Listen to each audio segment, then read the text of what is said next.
ओम शांति। अॼु जी मुंहिंजी तारीख़ आहे 22/6/2025 अॼु मिठा बाप दादा जो अव्यक्त महावाक्य आहिनि 15/12/2005। हाणे स्नेह सहयोग जी रूपरेखा स्टेज ते लाहियो। हर हिक खे गुण ऐं शक्तियुनि जी गिफ्ट ॾियो। स्नेह ऐं सहयोग जी रूपरेखा स्टेज ते लाहियो। हर हिक जी गुण ऐं शक्तियुनि जी गिफ्ट ॾियो। अॼु परमात्मा बाप पंहिंजे चारों ओर जे परम प्यार जे अधिकारी ॿारनि खे ॾिसनि पिया। इहे परमात्मा प्यार विश्व में कोटनि मां सां कोई खे प्राप्त थींदो आहे। इहे परमात्मा प्यार निस्वार्थ प्यार आहे। छो जी हिकु परमात्मा पिता ई निराकार निरंकारी आहे न।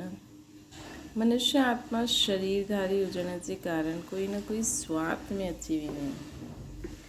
परमात्मा बाप ई पंहिंजे ॿारनि खे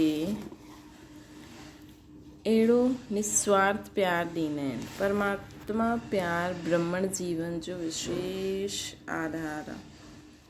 ब्रह्मण जीवन जो जीअदान आहे। अगरि ब्रह्मण जीवन में परमात्मा प्यार जो अनुभव घटि आहे त प्यार जे बिना जीवन रमणीक न आहे, सुखो जीवन थी वेंदो आहे न।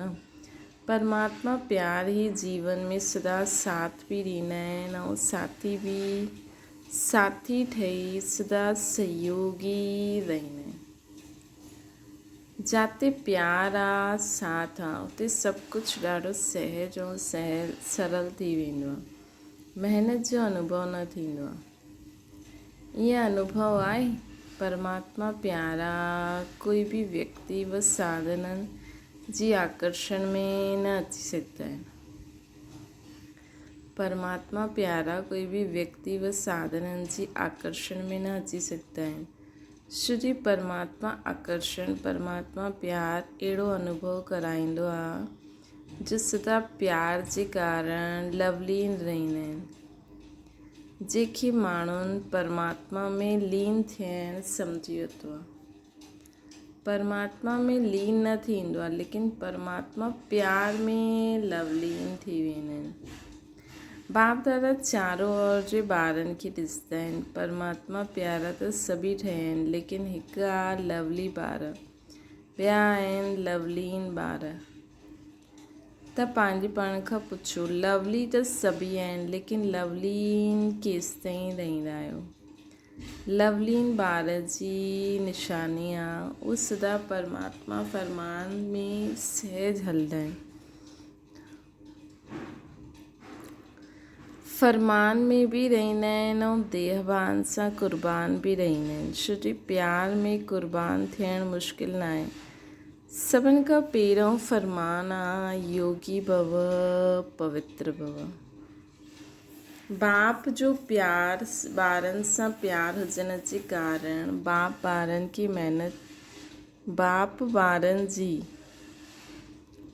खे महिनत कंदे ॾिसी न सघंदा आहिनि। छोजी बाप ॼाणंदा आहिनि 63 जन्म इन्हनि ॾाढी महिनत कई आहे। हाणे इहा अलौकिक जन्म महिनत सां मुक्त थी अतींद्रिय सुख जी मौज मनाइण जो आहे। त मौज मनायो था कि महिनत करणी पवंदी आहे। प्यार में फरमान ते हलण महिनत न लॻंदी आहे। प्यार में फरमान ते हलण में महिनत न लॻंदी आहे। अगरि महिनत करणी पवंदी आहे त प्यार जी परसेंटेज कम आहे। प्यार में फरमान ते हलण में महिनत न करणी पवंदी आहे। मतिलबु कंहिंसां प्यारु हूंदो आहे न त जो जीअं चए, जंहिंजो जो फरमान हुजे उहो सहज ई पालन कंदा आहियूं। अगरि महिनत करणी पवंदी आहे त परसेंटेज जी कमी, प्यार जी परसेंटेज कम आहे। किथे न किथे प्यार में कुझु न कुझु लीकेज आहे। ॿ ॻाल्हियुनि जी लीकेज महिनत कराईंदी आहे। हिकु त पुराणे संसार जी आकर्षण, संसार में संबंध पदार्थ सभु अची वेंदो आहे न। अगरि असांखे पुराणे संसार जी आकर्षण हूंदी आहे त प्यार में परसेंटेज हूंदी आहे त असां पूरो फरमान खे पालन न करे सघंदा आहियूं। ॿियो हूंदो आहे पुराणे संस्कार जी आकर्षण। पुराणो संसार ऐं पुराणा संस्कार, इन जे कारण ॿई पंहिंजी तरफ़ आकर्षित करे ॾींदा आहिनि त परमात्मा प्यार में परसेंटेज थी वेंदी आहे। मतिलबु बाबा असांखे चयो अथई ख़ुदि खे आत्मा सम्झी मूंखे निराकार रूप में यादि करो, योगी ठहो, पवित्र ठहो, ऐं मुरली कीअं विधि सां ॿुधो, अमृत वेलो कीअं विधि सां करो, पंहिंजी दिनचर्या कीअं करो, संकल्प बोल कर्म कीअं करो। अगरि असां बिना माण्हुनि जे आकर्षण जी, बिना पुराणे स्वभाव संस्कार जे आकर्षण ते असां उन्हनि ते ध्यानु न ॾेई करे जीअं बाबा चवनि था उअं ई सोचूं था, हलूं था, करूं था, त सम्झो असांजो बाबा सां प्यारु 100%। असां बाबा जी हर ॻाल्हि खे मञी करे हलंदासीं त ई सम्झो बाबा सां ओतिरो प्यारु आहे। किथे बि असां कुझु नथा करे पायूं त सम्झो प्यार में परसेंटेज आहे, है न। चेक करो हिन ॿिन्हिनि लीकेज सां मुक्त आहियो। यादि करो त आत्मा जे अनादि संस्कार, आदि संस्कार छा हुया, हाणे अंत जा ब्रह्मण जीवन जा संस्कार छा आहिनि, अनादि, आदि ऐं हाणे ब्रह्मण जीवन। अंत जा संस्कार बि श्रेष्ठ आहिनि, है न।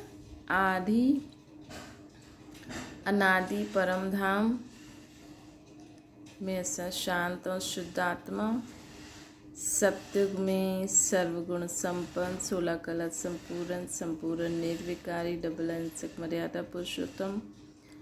हाणे जा संस्कार रहम, क्षमा, दया, है न, अंत जा श्रेष्ठ संस्कार। पुराणा संस्कार जेका आहिनि उहे मध्य जा आहिनि, न अनादि आहे, न आदि आहे, न अंत जा आहिनि। लेकिन हाणे जो लक्ष्य छा आहे, सभिनि जो लक्ष्य छा आहे कि कंहिं बि ॿार सां पुछो त हिकु ई उत्तर ॾींदा आहिनि, लक्ष्य आहे बाप समान ठहिण जो। इहे ई आहे न, त हथु उठायूं। इहे लक्ष्य आहे, पको आहे या विच विच में बदिली थी वेंदो।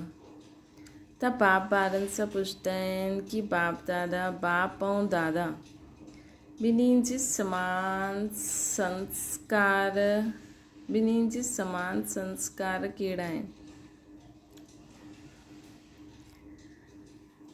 बाप ॿारनि खां पुछंदा आहिनि कि बाप ऐं दादा ॿिन्हिनि जे समान संस्कार कहिड़ा आहिनि। सदा बाप हर आत्मा जे प्रति उदारचित रहिया आहिनि, हर आत्मा जे प्रति स्नेह सम्मान स्वरूप में सहयोगी रहे, हर आत्मा जे प्रति स्नेह सम्मान में सहयोगी रहिया। ईअं स्वयं बि पंहिंजे खे हर आत्मा जे प्रति सहयोगी अनुभव कंदा आहियो।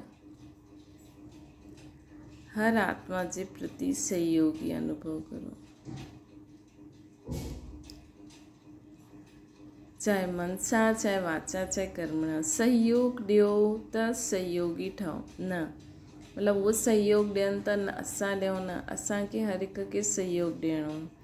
स्नेह ॾियो त स्नेही ठहो, न जीअं ब्रह्मा बाप हर ॿार जे प्रति सहयोगी ठहिया, स्नेही ठहिया, ईअं सर्व जी सदा स्नेही सहयोगी, इनखे चइबो आहे समान, बाप दादा समान। हाणे असांखे बाप दादा समान छा ठाहिणो आहे, सर्व जे प्रति स्नेही सहयोगी आत्मा। कोई बि आत्मा हुजे, असांखे हर आत्मा जे प्रति स्नेही सहयोगी ठहिणो। चाहे असांजो उहो कलयुग जे जीवन में भले उहो असांजो दुश्मन हुजे, लेकिन हाणे संगम युग ते त हर आत्मा असांजो प्यारो भाउ आहे न, बाबा जो ॿार आहे न। चलो उन्हनि कलयुगी दुनिया में विकार बुराइनि जे वश थी करे कुझु बि कयो, लेकिन आहे त शिव बाबा जी शुद्ध आत्मायूं आहिनि न, है न। अगरि कोई बि ॿार खे संस्कार परिवर्तन करण में महिनत करणी पवंदी आहे त हुनजो कारण छा आहे? ब्रह्मा बाप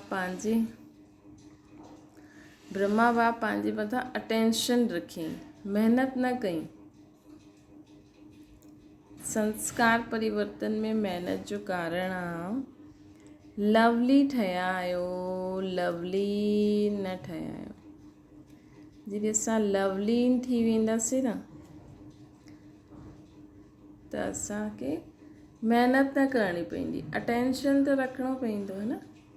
असांखे अटेंशन रखिणो आहे, लवलीन स्थिति में स्थिति रहणो आहे, त परिवर्तन थी वेंदो। त परिवर्तन न थियण जो कारण छा आहे? महिनत करण जो कारण छा आहे? अटेंशन न ॾींदा आहियूं, हिकु लवली न रहंदा आहियूं। बाप दादा त हर ॿार खे लवली ॿार सम्झंदा आहिनि, ॼाणंदा बि आहिनि, जनम पत्री बि हर हिक जी ॼाणंदा आहिनि। पोइ बि छा चईंदा आहिनि? लवली। बाप दादा हर ॿार खे हिकु ई पढ़ाई, हिकु ई पालना, हिकु ई वरदान सदा ॾींदा आहिनि।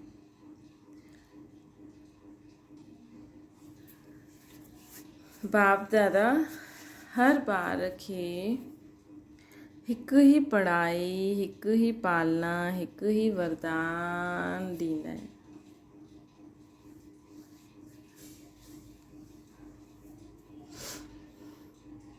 चाहे ॼाणंदा बि आहिनि कि लास्ट नंबर जो आहे, पोइ बि बाप दादा कंहिं बि ॿार जो अवगुण कमज़ोरी संकल्प में न रखंदा आहिनि, है न। जो वरदान, जो पढ़ाई ब्रह्मा बाबा की शिव बाबा पढ़ाई, उहो ई हर हिक खे बाबा पढ़ाईंदा आहिनि। काथे ब्रह्मा बाबा स्वर्ग जी पहिरीं आत्मा, काथे कलयुग त्रेता युग जी लास्ट आत्मा, उनखे बि शिव बाबा उहो ई पढ़ाई था पढ़ाइनि। त बि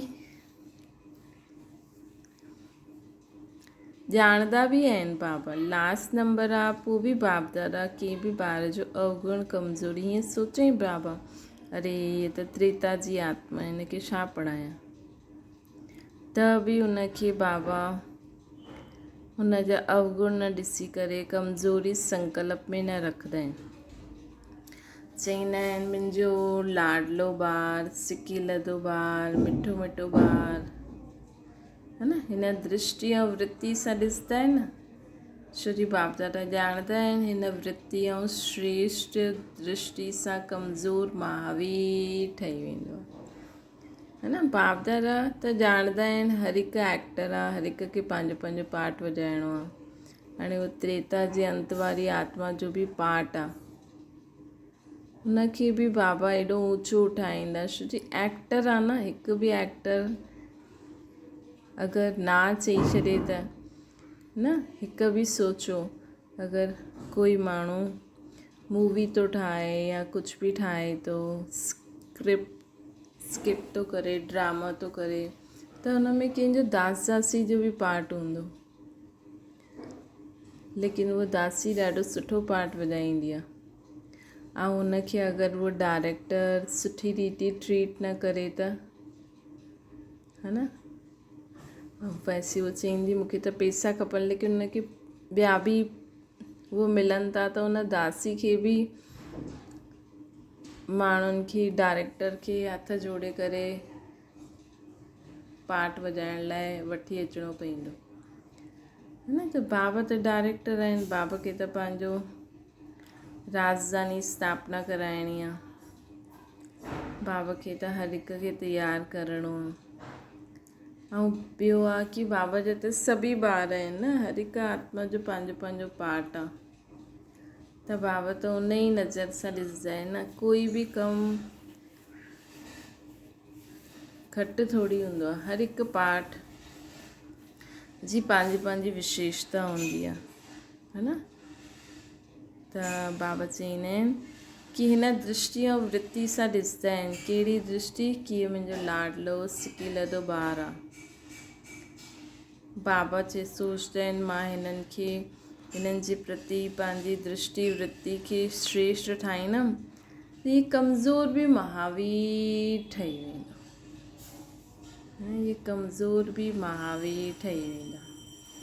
त बाबा जी ॾिसो केॾी श्रेष्ठ दृष्टि आहे, केॾी श्रेष्ठ वृत्ति आहे। त असांखे बि ईअं सोचणो खपे।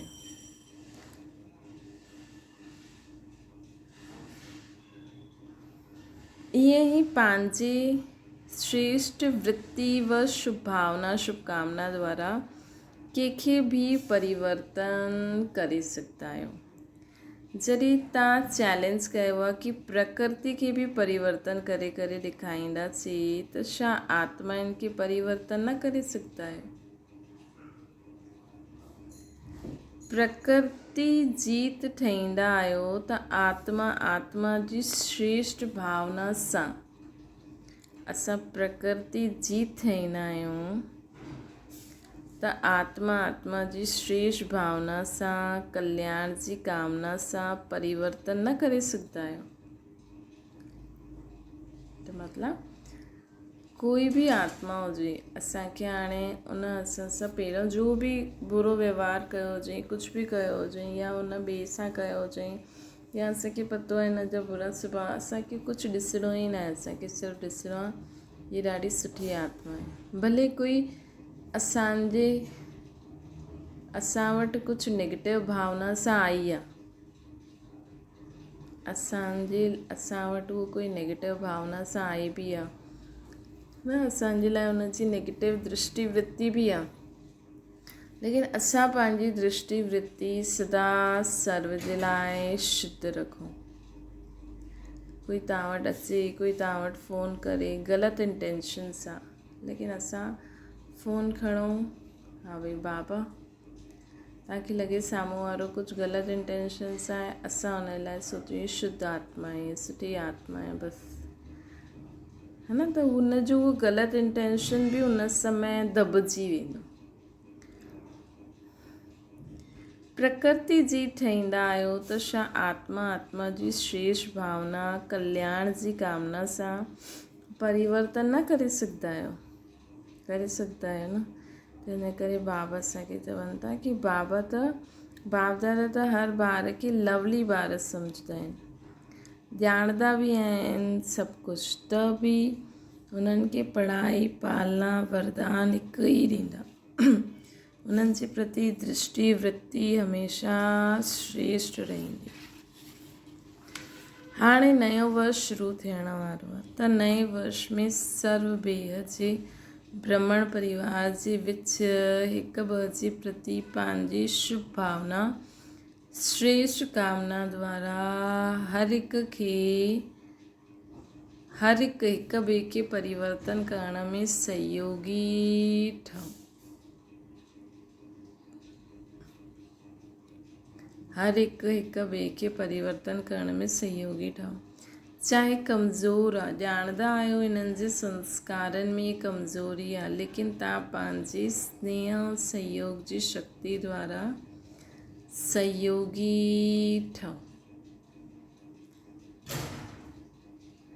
स्नेह ऐं सहयोग जी शक्ति द्वारा तव्हां उन्हनि जे सहयोगी ठहो। हिक ॿ खे सहयोग जो हथ मिलायो, है न। ईअं आहे न, संकल्प में मतिलबु कंहिंजे लाइ बि कोई बि फालतू ॻाल्हि न हुजणी खपे। बसि सभी शुद्ध आत्मायूं आहिनि, सभु सुठी आत्मायूं आहिनि। हिन सहयोग जे हथ मिलाइण जो दृश्य ईअं ठही वेंदो जीअं हथ में हथ स्नेह जो मिलणो, सहयोग जो मिलणो माला ठही वेंदी, है न। ईअं माला ठही वेंदी आहे। स्थूल हथ न मिलाइणो आहे, बसि आत्मा में स्नेह हुजणो खपे। आत्मा भाउ ऐं आत्मिक नाता सां मन सां सहयोग ॾींदा रहो। अगरि उहो वाचा द्वारा वठनि था त वाचा सहयोग ॾींदा रहो, कर्मणा द्वारा त कर्मणा, बसि हर हिकु ईअं शिक्षा न ॾियो, स्नेह भरो सहयोग ॾियो, न्यारो न ठाहो, किनारो न करो।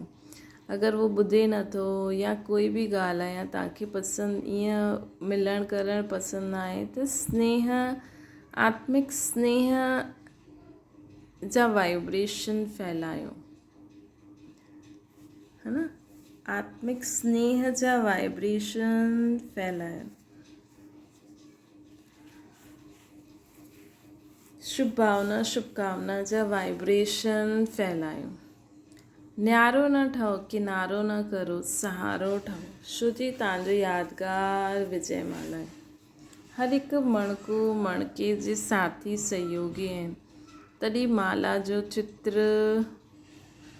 ठहियो न, तॾहिं माला जो बाबा चईंदा आहिनि न, मां पंहिंजी माला ठाहिणु आयो आहियां। अगरि असांजो कंहिंजे प्रति वैर हूंदो, कोई कंहिंसां घृणा नफ़रत कंदासीं, त न बाबा असांखे माला मां कढी सघंदा आहिनि, न हुनखे, न हुन आत्मा खे, है न। त असांखे हर हिक खे क्षमा करिणो ई आहे ऐं हर हिक जे लाइ शुद्ध संकल्प जा, मतिलबु ईअं अहिड़ो संकल्प करो कि विश्व जी सर्व आत्मायूं शुद्ध थी वञनि, शांत थी वञनि। ईअं न कि उहा आत्मा न थिए, उहा आत्मा जो कल्याण न थिए, ईअं न, है न। हर आत्मा जो कल्याण थिए, हर आत्मा जो कल्याण थिए, उन में उहो बि अची आहे। बसि असांखे ज़्यादा सोचणो ई न आहे, है न।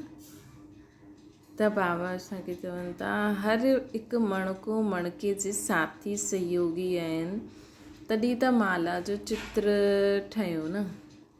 त सभी बाप दादा सां पुछंदा आहिनि नए साल में छा करिणो आहे। संदेश ॾियण जो कार्य त ॾाढो करूं था, कंदा रहंदा। हाणे संदेश वाहक जे सहयोग ऐं स्नेह जी रूपरेखा स्टेज ते लाहियो। संदेश वाहकनि जे सहयोग ऐं स्नेह जी रेखा स्टेज ते लाहियो। रूपरेखा, महारानी ठहो, पंहिंजे गुणनि जो सहयोगी ठाहियो। ईअं पंहिंजे गुणनि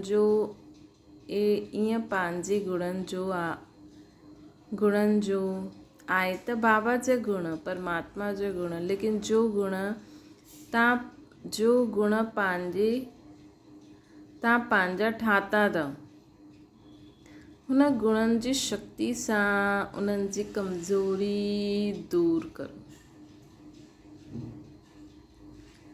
इहे करे सघंदा आहियो या मुश्किल आहे। जीअं सम्झो अगरि तव्हां में गुण आहे कि तव्हां पुराणी ॻाल्हियूं जल्दी भुलिजी वेंदा आहियो।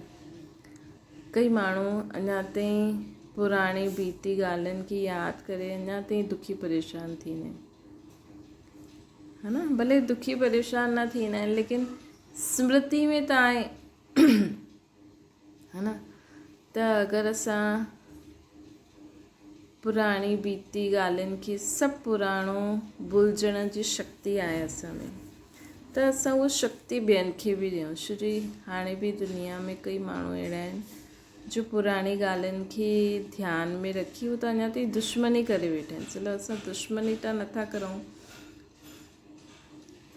हुननि आत्माउनि जे लाइ बुरो बि नथा सोचूं, उन्हनि जे लाइ नेगेटिव भावना बि न आहे, कोई मतिलब बि न आहे, लेकिन हिकु दाग जीअं रहिजियल आहे न, उहो बि मिटी वञे कि कुझु थियो ई न, असांखे कुझु पतो ई न आहे। जीअं बाबा चईंदा आहिनि न, अपवित्रता जी अविद्या थी वञे, ईअं हुननि ॻाल्हियूं बि थियूं बि न थियूं, असांखे पतो ई न आहे।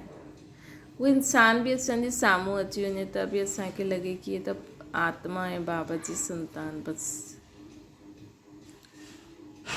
ये करे सघंदा आहियो, मुश्किल आहे। टीचर्स ॿुधायो करे सघंदा आहियो या करिणो ई आहे। कोई कमज़ोरी न रहे। शिव जी कोटनि में कोई आयो न, सोचो बाबा चवनि था जो तव्हां बाबा खां वरितो आहे उहो तव्हां फ्री में ॿियनि खे डिलीवर करो, बिना महिनत। उहो वीचारा महिनत पुरुषारत थोरी कंदा, है न। त इहा सेवा करो, ये सहयोग ॾियो। त बाबा चवनि था कोई कमज़ोर न रहे, छो जी कोटनि मां कोई आत्मायूं आहिनि ऐं ख़ासि कर ब्राह्मण परिवार में त असांखे स्नेह सहयोग ॾियणो आहे न, अज्ञाननि खे दान ॾियणो आहे कि वो बीती ॻाल्हियुनि खे भुलिजनि। ऐं ब्राह्मण परिवार में वो वाइब्रेशन सां सहयोग ॾियणो आहे। छो जी बाबा कीअं कीअं हिकु हिकु आत्मा खे किथां किथां ढूंढियो अथई न, ऐं असां उन्हनि खे हीअं करे हुन ज्ञान सां दूर केॾो वॾो पाप थींदो आहे इहो न। हिकु त भॻवानु आत्माउनि खे ढूंढे करे पंहिंजे घर में लाए ऐं तव्हां उनखे कंहिं कारण ठुकराए छॾियो, उन्हनि खे उन्हनि जे लाइ उल्टी सुल्टी ॻाल्हियूं चई करे उनखे अगरि ज्ञान मां ई दूर करे छॾियो त केॾो वॾो पाप चढ़ी वेंदो। इन करे असांखे अगरि ज्ञान मार्ग में यज्ञ में अगरि कोई आत्मा सुठी बि नथी लॻे, कंहिंखे त सुठी लॻे थी न, त सम्झो उहो हुनजो ई संबंधी आहे, तव्हांजो छा मतिलबु है न। सम्झो कोई वॾी दीदी आहे, उन्हनि खे त उहा आत्मा सुठी लॻंदी आहे, लेकिन उन दीदी जे साथी भेणनि खे उहा आत्मा सुठी न लॻंदी आहे, त उहो दीदी खे उन जे लाइ भड़काए करे अगरि उन आत्मा खे उन ज्ञान सां या यज्ञ सां दूर करे छॾियईं त केॾो वॾो पाप चढ़ी वेंदो। हिन करे कॾहिं बि असांखे इहे पाप न करणो खपे न। असांजो छा मतिलबु न, त बाबा असांखे चवनि था कोई कमज़ोरी न रहे, कोई छो जी बाबा कोटनि में कोई आत्माउनि खे हिते लाहींदो आहे, चाहे लास्ट दाणो बि आहे, त्रेता अंत जे लास्ट दाणो बि केॾो इम्पोर्टेंट आहे। हिते 33 करोड़ ठहींदा न, बाबा चवनि मूंखे 33 करोड़ आत्माउनि खे लाहिणो आहे।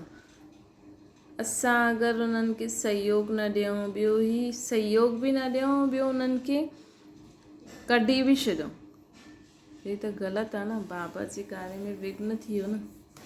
आहे त कोटनि में कोई न, हुन मुंहिंजो बाबा त चयो अथई न, चलो ॿियो कुझु बि न, हुन मुंहिंजो बाबा त चयो अथई न, है न। त बाबा असांखे चवनि था कि तव्हांजो टाइटल ई आहे मास्टर सर्वशक्तिवान, त सर्वशक्तिवान जो कर्तव्य छा आहे? शक्ति जी लेन देन करणु, बाप द्वारा मिलिया या गुण आपस में लेन देन करो, ये सहयोग जी गिफ्ट हिक ॿिए खे ॾियो, अज्ञाननि खे दान ॾियो, ब्राह्मण परिवार में सहयोग ॾियो, है न। ब्राह्मण परिवार में सहयोग ॾियो। नए वर्ष में हिक ॿ खे गिफ्ट ॾींदा आहियो न, त हिन वर्ष में हिक ॿ में गुणनि जी गिफ्ट ॾियो। अगरि कल्याण जी भावना रखंदव त जीअं भाषण करे करे वाणी द्वारा संदेश ॾींदा आहियो न, वैसे पंहिंजी कल्याण जी भावना द्वारा, कल्याण जी वृत्ति द्वारा, कल्याण जे वायुमंडल द्वारा ये गुणनि जी, शक्तियुनि जी गिफ्ट ॾियो।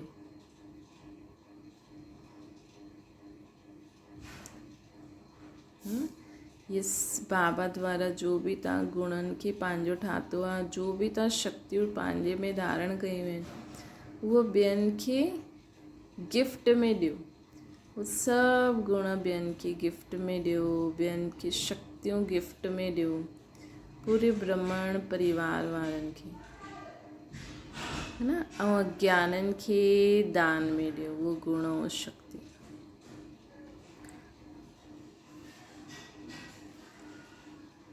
कमज़ोर खे सहयोग ॾियणु, इहे समय ते गिफ्ट ॾियणो आहे, है न। कमज़ोर खे सहयोग ॾियणु या समय ते गिफ्ट ॾियणो आहे। ये किरे हुए खे किरायो न चढ़ायो, ऊंचो चढ़ायो, है न। किरे हुए खे किरायो न, ऊंचो चढ़ायो। ईअं इहो ईअं आहे, इहे ईअं आहे न, इहे प्रभु प्यार जी पात्र आत्मायूं आहिनि। कोटनि मां कोई आत्मायूं आहिनि जे बाबा खे मुंहिंजो बाबा चए थी, ख़ुदि खे आत्मा सम्झो अथनि, बाबा खे निराकार रूप में परमात्मा जे रूप में मञियो अथनि। न केॾी वॾी ॻाल्हि आहे। अॼुकल्ह दुनिया में कोई ये माण्हू इहे ई न मञंदा आहिनि कि असांजे शरीर जे अंदरि आत्मा आहे, परमात्मा त पोइ है न। या कई माण्हू परमात्मा मञंदा आहिनि लेकिन आत्मा न मञंदा आहिनि। लेकिन सोचो, अञा ताईं जेतिरी बि आत्मायूं आहिनि हुननि ख़ुदि खे आत्मा सम्झियो आहे, परमात्मा के निराकार रूप में सम्झियो आहे, है ना। ख़ुदि के आत्मा सम्झियो आहे, परमात्मा के निराकार रूप में सम्झियो आहे। त सोचो केॾी वॾी विशेषता आहे उन्हनि में। त कोटनि में कोई थी आहे न, त एॾो मुश्किल सां उन्हनि सम्झियो आहे त चलो ॿियो कुझु न आहे, कमज़ोर आहिनि त उन्हनि खे सहयोग ॾियो, किरायो न।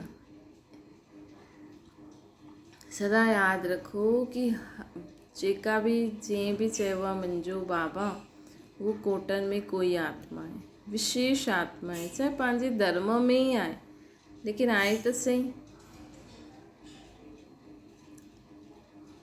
विजयी ठहिण वारी आत्मा आहे। चलो विजयी ठही करे माला 108 जी माला में न अचे, लेकिन एतिरो त विजयी ठहींदी आहे कि वो पंहिंजे घर बार जो बि आहे उहो मना करनि त बि रोज़ु मुरली ॿुधे, अमृत वेलो करे, सेवा करे, कंहिं बि रीति सां। हिन में त विजयी ठहींदी आहे न। ये दृष्टि रखो कि विजयी ठहिण वारी आत्मा, ये 33 करोड़ में अचण वारी आत्मायूं आहिनि, है न। 33 करोड़ वारी आत्मा, लास्ट आत्मा बि 7 ॾींहंनि जो कोर्स त कंदी, या चलो जेतिरो बि ज्ञान ॿुधंदी त सही। अगरि हुनजे घर में विघ्न पवनि न ईअं, पर कीअं बि करे ॾिसो, माण्हू हिकु ॾींहुं बि नथो अची सघे अगरि घर में स्ट्रिक्ट रूल हुजे, त बि उहो कीअं बि करे हुन हिकु ॾींहं में, 2 ॾींहंनि में, 3 ॾींहंनि में कोर्स कयईं त बि उहो विजयी त ठही। हाणे वृत्ति दृष्टि वायुमंडल चेंज करो। सर्व जे लाइ पंहिंजी दृष्टि वृत्ति वायुमंडल चेंज करो। कुछ नवीनता करणी खपे न। कमज़ोरी ॾिसंदे ॾिसो न, उमंग ॾियो, सहयोग ॾियो। कंहिंजी बि कमज़ोरी ॾिसंदे हुए ॾिसो न, हुननि खे उमंग ॾियो, सहयोग ॾियो। ईअं ब्राह्मण संगठन तयारु करो, अहिड़ो ब्राह्मण संगठन तयारु करो त बाबा बि विजय जी ताली वॼाईंदा। अहिड़ो पहिरियों संगठन तयारु करो त बाबा बि विजय जी ताली वॼाईंदा। तव्हां बि बार बार ताली वॼाईंदा आहियो न, बाप दादा बि मुबारक था ॾियनि, बधाई था ॾियनि, ग्रीटिंग्स था थियनि, हुनजी ताली वॼाईंदा आहियो। तव्हां बि साथ में ताली वॼाईंदव न। सोचो जॾहिं एतिरी ब्राह्मण आत्मायूं तयारु थी वेंदियूं जो हिक ॿिए खे सहयोग ॾींदियूं, स्नेह ॾींदियूं, उमंग उत्साह में लाहींदियूं, कमज़ोरी खे न ॾिसी करे, किराए न करे, उनखे सहयोग ॾेई ऊचो उड़ाईंदियूं, है न, उनखे ऊचो उड़ाईंदियूं, तॾहिं बाबा बि ताली वॼाईंदा, तव्हां बि साथ ताली वॼाइजो। हाणे ताली वॼाई त सुठो कयो, लेकिन विश्व जे अॻियां ताली वॼे कि इहे आत्मायूं त हिकु ई आहिनि, कंहिंजे लाइ बि कोई बुरी भावना मन में न आहे। सभिनि जे मुख सां इहा आवाज़ु निकिरे, असांजा इष्ट अची विया। सभिनि जे मुख सां इहा आवाज़ निकिरे, असांजा इष्ट अची विया।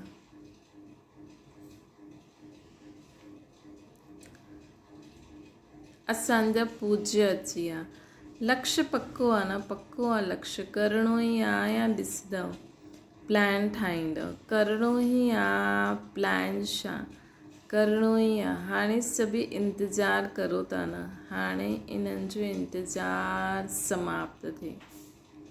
हाणे सभई इंतज़ारु था करनि कि कॾहिं असांजा इष्ट ईंदा, है न, सभु इंतज़ारु था करनि। त हाणे इन्हनि जो इंतज़ारु समाप्त थिए, है न। भले उन्हनि खे रूप कहिड़े बि इष्ट देवी देवता आहिनि जो निकिरंदो, लेकिन असांखे त बाबा खे यादि करिणो आहे न। असां बाबा खे यादि करूं, बाबा उन्हनि खे उन्हनि जे इष्ट जे रूप में दर्शन ॾींदा। उन्हनि खे नज़र ईंदो राधे आहे, कृष्ण आहे, काली आहे, दुर्गा आहे, राम आहे, फलानो आहे। लेकिन असांखे बाबा खे यादि करिणो आहे, त बाबा पोइ हुन रूप में असांजो दर्शन सभिनि खे कराईंदा, है न। त बाबा असांखे चवनि था लक्ष्य पक्को आहे न, पक्को आहे, करिणो ई आहे या ॾिसंदव प्लान ठाहींदव, करिणो ई आहे न। प्लान छा करिणो ई आहे। हाणे इंतज़ारु करनि था, हाणे सभई इंतज़ारु करनि था। हाणे इन्हनि जो इंतज़ारु समाप्त करो। प्रत्यक्ष थियण जो इंतज़ाम करो। ॾिसो प्रकृति बि हाणे केतिरो तंग थी वई आहे न, त प्रकृति खे बि शांति ठाहे ॾियो। हाणे प्रकृति बि शांत थी वञे। तव्हां प्रत्यक्ष थी वञो त विश्व शांति स्वतः ई थी वेंदी, न। असां जॾहिं प्रत्यक्ष थी वेंदासीं न, त विश्व में शांति स्वतः थी वेंदी। त पंहिंजे प्रत्यक्षता में पंहिंजी सूरत न ॾिसो, तव्हां बाबा खे यादि करो। बाबा तव्हां द्वारा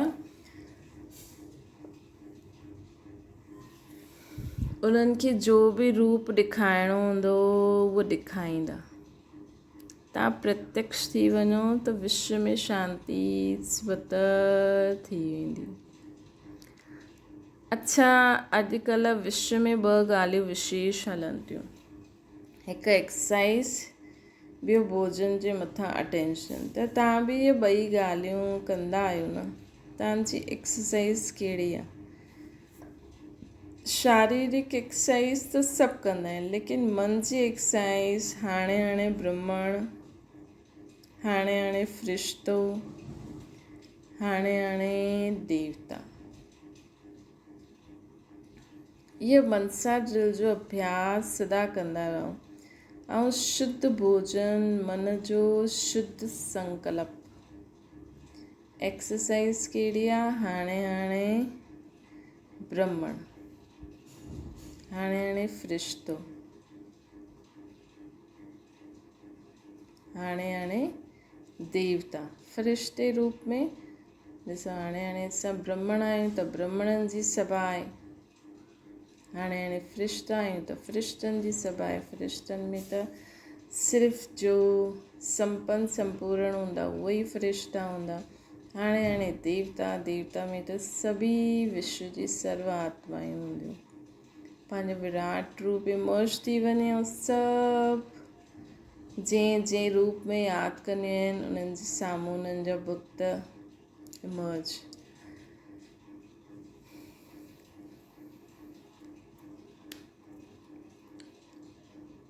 ये मनसा ड्रिल जो अभ्यास सदा कंदा रहो। ऐं शुद्ध भोजन, मन जो शुद्ध संकल्प। अगरि व्यर्थ संकल्प, नेगेटिव संकल्प हलंदो आहे त इहे मन जो अशुद्ध भोजन आहे।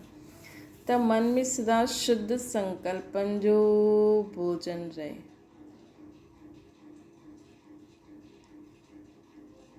भई करणु ईंदो आहे न।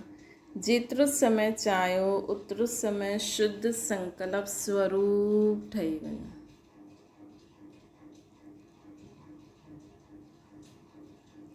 अच्छा, चारों ओर जे परमात्म प्यार जे अधिकारी विशेष आत्माउनि खे सदा हिक ॿ जे सहयोगी ठहिण वारा बाप जे स्नेही सहयोगी आत्माउनि खे सदा विजय ऐं विजय जो झंडो विश्व में फैलाइण वारा, सदा विजय ऐं विजय जो झंडो विश्व में फैलाइण वारी आत्माउनि खे हिन लक्ष्य खे प्रैक्टिकल में लाइण वारे विजयी ॿारनि खे सदा हिन पुराणे संसार ऐं संस्कार जी आकर्षण सां परे रहण वारा बाप समान ॿारनि खे दिलाराम बाप जो दिल जो यादि प्यार ऐं नमस्ते। बाबा दिलाराम बाबा पंहिंजे दिल सां ॿारनि खे यादि प्यार बि था ॾियनि ऐं नमस्ते बि था करनि। दादी जी सां ॾाढो सुठो पाठ वॼायो था। दादी जी खे बाबा चवनि था ॾाढो सुठो पाठ वॼायो था। तव्हांखे ॾिसी करे सभिनि खे फ़रिश्ते लाइफ यादि ईंदी आहे, न्यारो प्यारो।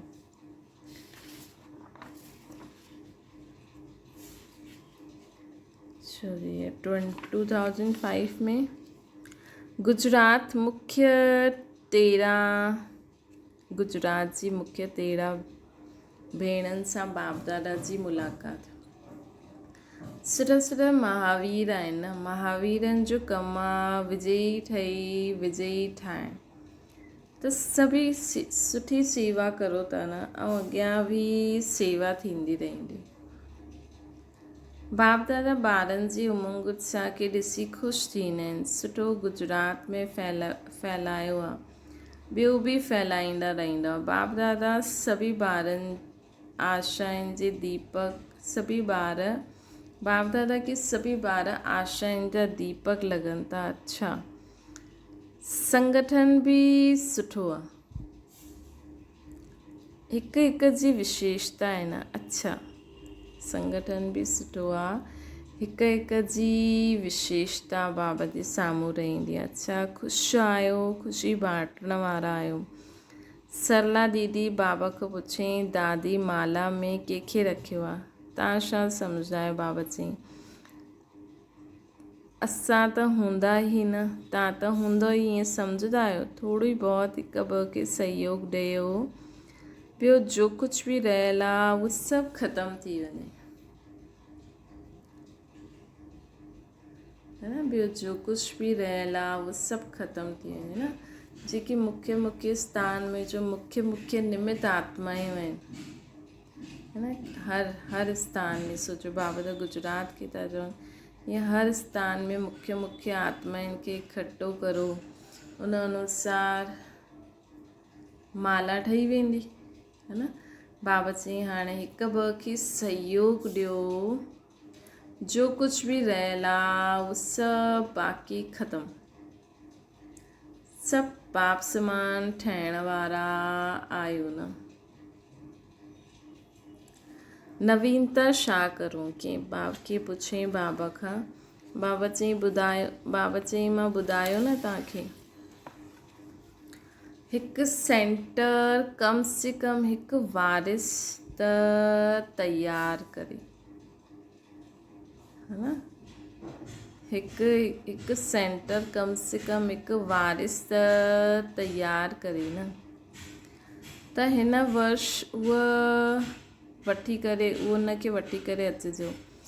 21 वारिस त वठी करे अचिणो ई आहे। इहो शुरू करो, पहिरियों नंबर वञो। मतिलबु हर ज़ोन पंहिंजे जो बि निमित विशेष आत्मायूं आहिनि उहो हिकु वारिस बि लाहींदियूं। त बाबा चई इहो शुरू करो। इहो हुन समय जी, हाणे त केॾी सारी वारिस निकिरी विया हूंदा, सभी हा करनि था। वारिस जी क्वालिफिकेशन ॼाणंदा आहियो न। वारिस मतिलबु जो बाबा जी श्रेष्ठ मत ते पूरी रीति हले। ये सभु बाबा जा ई ये सभु बाबा जा ई ठाहींदा न, पंहिंजो त न ठाहींदव न। मतिलबु वो बाबा बाबा करण वारो हुजे, ईअं न की उहा पंहिंजे में वो दीदी दीदी दादी दादी करण वारो हुजे, अहिड़ो न, बाबा बाबा करण वारो। अच्छा, ओम शांति। गुजरात जी ही सेवा आहे, गुजरात वारा ही मिलणा आहिनि, गुजरात वारा जो बि आहिनि, चाहे आया आहिनि चाहे सेवा में आया आहिनि, उहा हथु उठायो। ॾाढो सुठो सुठो आहे, सुठो चांस सुठो आहे। गुजरात खे बाप दादा चईंदा आहिनि, सिंधी में कहावत आहे, जो जुल ते वो दिल ते। त सभिनि खां नज़दीक में नज़दीक गुजरात आहे। जो नज़दीक हूंदो आहे न, उनखे चइबो आहे क्षणपत ते, बिल्कुलु क़रीब, सॾु कयो ऐं पहुची वियो। त गुजरात वारा ईअं एवर रेडी आहियो, कॾहिं बि सॾु करो अची वञो त अची वेंदा, ईअं आहियो। परिवार त न ॾिसंदव, छा कंदव, परिवार खे न ॾिसंदव, अची वेंदव, एवर रेडी आहियो। अच्छा, गुजरात साकार ब्रह्मा जी प्रेरणा सां स्थापना थियो आहे। गुजरात खे निमंत्रण ॾिनो आहे, ब्रह्मा बाबा गुजरात खे खोलियो अथई। त गुजरात जे मथां विशेष ब्रह्मा बाप जी नज़र पई ऐं गुजरात पुरुषारत बि कई, सेंटर्स बि सुठा खोलियईं। केतिरा सेंटर्स आहिनि उन समय, 300 सेंटर्स उपसेवा केंद्र आहिनि ऐं 3000 गीता पाठशालायूं हुयूं हुन समय। अच्छा, सभिनि खां ज़्यादा सेंटर कंहिं जोन में आहे त के चई बॉम्बे महाराष्ट्र जा आहियूं। अच्छा, महाराष्ट्र वारा अचो, अॼु न आयो, कंहिं चई अॼु आया न आहिनि। गुजरात वारा सेवा त सुठी करनि था, गुजरात जो विस्तार बि सुठो आहे। हाणे छा करिणो आहे, विस्तार त कयो, विस्तार त सुठो कयो। हाणे गुजरात वारा नंबर 1 वारिस तयारु करो, नंबर 1 वारिस तयारु करो। कम से कम जो वॾा सेवा केंद्र आहिनि, जो पहिरियों वारिस आहिनि, उहो त आहिनि ई, लेकिन नयो कोई वारिस कढो। हलो, हिकु हिकु त निकितो, छो जी माला जा मणका उहे ई ठहींदा जो वारिस क्वालिटी हूंदा। माला जा मणका उहे ई हूंदा जो वारिस क्वालिटी हूंदा।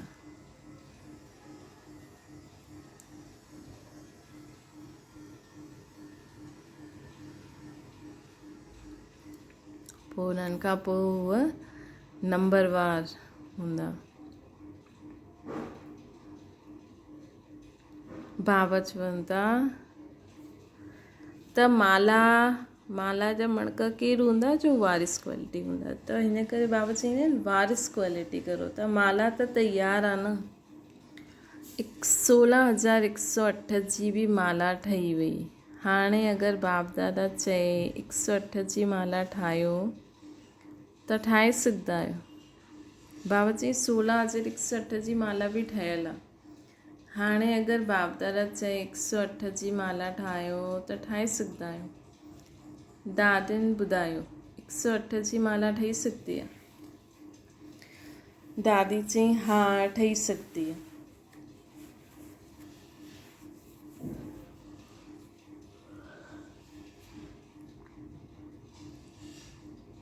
तयारु आहे, 108 जी माला तयारु आहे। हा बाबा तयारु आहे। अच्छा, लिखी करे ॾेखारिजो। तयारु आहे त ॾाढो सुठो, मुबारक। अच्छा, 16,000 जी माला अधु ताईं ठही आहे। त दादी चई अधु त छा, उन खां बि ज़्यादा ठही वई। सुठो आहे न, ॾिसो गुप्त रूप में ठही आहे उहो हुन समय। हाणे त सभु फाइनल थी वियो हूंदो। तव्हांजी दादी ॾिठो अथई। अच्छा, हाणे तव्हां सां सभई पुछंदा की मुंहिंजो नाम माला में आहे। दादी खां बाबा चवनि था, दादी खां सभु पुछंदा। अहिड़ी शुभ भावना, शुभ उम्मीद तयार ई करे वठंदव न। अहिड़ी शुभ भावना, शुभ उम्मीदियूं तयार ई करे वठिजो। त दादी जी जो शुभ भावना शुभ उमेदियूं हुयूं त हुनजे कारण बाबा चवनि था तयारी थी करे वठिजो। हाणे सभिनि ॿुधो आहे न, पंहिंजे खे चेक कजो कि मां माला में एवर रेडी आहियां, है न, मां माला में एवर रेडी आहियां। अच्छा, ॿियो छा करिणो आहे कि त कैट वारा ॿार आहिनि, हार्ट पेशेंट, अच्छा इहे बि आवाज़ु फैलाइण जो साधन सुठो आहे। छो जी प्रैक्टिकल सबूत ॾिसंदा आहिनि न, बिना ख़र्चे जे मेडिटेशन द्वारा सभु ठीकु थी वेंदो आहे। त सभिनि खे ॾाढो सुठो लॻंदो आहे। हाणे धीरे धीरे हिन जी वृद्धि कंदा वञो। ॿुधियो न, ॿुधायो न, ऐं सफलता मिली वञे। ॿुधनि करनि ऐं सफलता मिली वञे। ॿियो बि मिलंदी रहंदी। बाक़ी बाप दादा हिन कार्य जे निमित्त थियण वारनि खे मुबारक था ॾियनि। ऑफिशियल गवर्नमेंट ताईं रिज़ल्ट पहुचे थी ऐं फैलाईंदा रहंदा त मेडिटेशन जो महत्व वधंदो वेंदो न। कल्ह योगा डे हुयो त जिते बि प्रोग्राम थिए त उन्हनि खे असली अर्थ ॿुधाइणो। मेडिटेशन मतिलबु छा, योगा मतिलबु छा, योग शारीरिक योगा ऐं एक्चुअल योग छा थींदो आहे। बाक़ी बाप दादा खे इहे विधि पसंदि आहे। मेडिटेशन सां बॉडी खे स्वस्थ रखणु। अच्छा वरदाना, मन जे मौन सां सेवा जी नई इन्वेंशन कढण वारा सिद्धि स्वरूप ठहो। जे पहिरियों मौन व्रत रखियो हुयो त सभु फ्री थी विया न, टाइम बची वियो। ईअं हाणे मन जो मौन रखो। हाणे सभु मन जो मौन रखो, जंहिंसां व्यर्थ संकल्प अचनि ई न। जीअं मुख सां आवाज़ न निकिरे वैसे व्यर्थ संकल्प अचनि ई न। व्यर्थ संकल्प अचनि ई न। यह मन जो मौन आहे त समय बची वेंदो। हिन मन जे मौन सां सेवा जी नई इन्वेंशन कढणी आहे त साधना कम ऐं सिद्धि ज़्यादा थी वेंदी। त व्यर्थ संकल्प ईंदो ई न। जो संकल्प ईंदो श्रेष्ठ संकल्प ईंदो ऐं उहो विश्व में फैलंदो त सिद्धि थी वेंदी। जीअं साइंस जे साधन सेकेंड में विधि खे प्राप्त कराईंदा आहिनि। सेकेंड में विधि खे प्राप्त कराईंदा आहिनि, वैसे साइलेंस जे साधन द्वारा सेकेंड में विधि प्राप्त थींदी है न। स्लोगन आहे जो स्वयं समर्पित स्थिति में रहंदा आहिनि, सर्व जो सहयोग बि उन्हनि जे अॻियां समर्पित हूंदो आहे। अव्यक्त इशारो, अनेक प्रकार जी व्यक्ति वैभव अथवा अनेक प्रकार जी वस्तुअनि जे संपर्क में ईंदे आत्मिक भाव अनासक्त भाव धारण करो। ये वैभव वस्तु अनासक्त जे अॻियां दासी जे रूप में हूंदी। जेके इन में अनासक्त हूंदा न उन्हनि जे अॻियां इहे दासी जे रूप में हूंदियूं ऐं जेका आसक्त भाव वारा हूंदा उन्हनि जे लाइ चिंबक जे रूप में हूंदियूं। अच्छा फसाइण वारे जे रूप में हूंदियूं। त इन करे सदा ई अनासक्त भाव आत्मिक भाव इमर्ज रहे। सभु असांजे अॻियां चीजियूं साधन दासी जे रूप में हाज़िर रहंदियूं। अच्छा ओम शांति। बाबा खे यादि करो।